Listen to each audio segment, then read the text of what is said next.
Woe to those who make unjust laws, to those who issue oppressive decrees, to deprive the poor of their rights, and withhold justice from the oppressed of my people, making widows their prey, and robbing the fatherless. What will you do on the day of reckoning, when disaster comes from afar?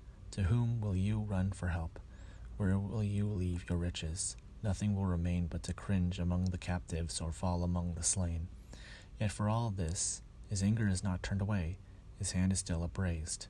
Woe to the Assyrian, the rod of my anger, in whose hand is the club of my wrath.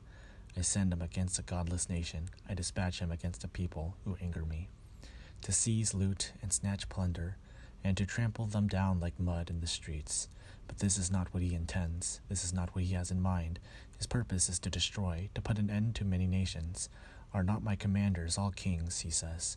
Has not all Calno fared like Carchemish?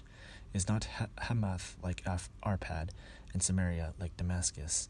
As my hand seized the kingdoms of the idols, kingdoms whose images excelled those of Jerusalem and Samaria. Shall I not deal with Jerusalem and her images, as I dealt with Samaria and her idols?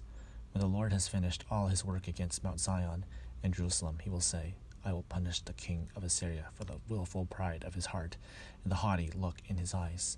For he says, By the strength of my hand I have done this, and by my wisdom, because I have understanding, I removed the boundaries of nations. I plundered their treasures like a mighty one.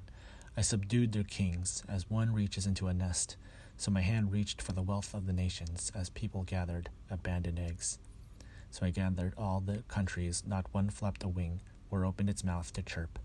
Does the axe raise itself above the person who swings it, or the saw boast against the one who uses it?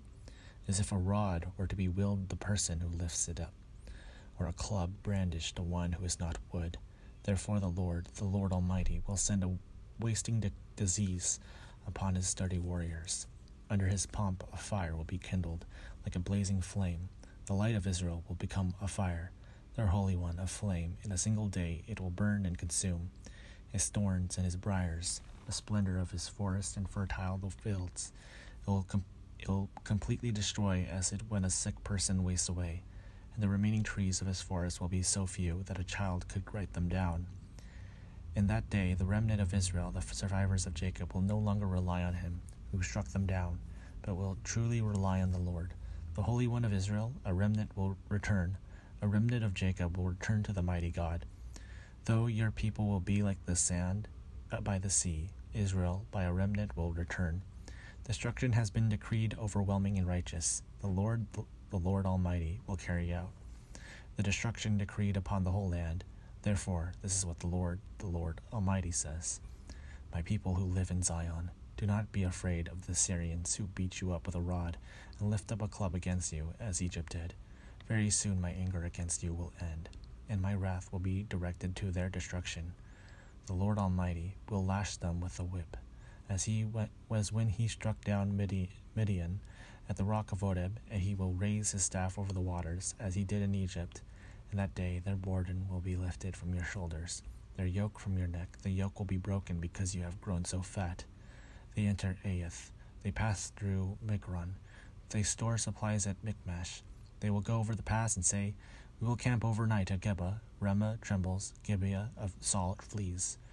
Cry out, daughter Galim, listen, Leisha, poor Anathoth. Madmenah is in flight. The people of Gibeon take cover. This day they will halt at Nob. They will shake their fist at the mount of daughter Zion, at the hill of Jerusalem. See, the Lord Almighty, will lop off the boughs with great power. The lofty trees will be felled. The tall ones will be brought low.